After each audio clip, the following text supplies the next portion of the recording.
அதை கலைத்தது யாரம்மா சிற்பங்குனை சிதைத்தது யாரம்மா நண்பன் எனும் இழிமகன் தானம்மா அம்மா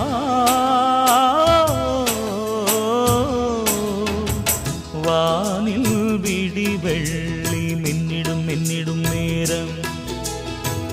கனவாய் கலைந்தாளே கண்மணி கண்மணி தாரம்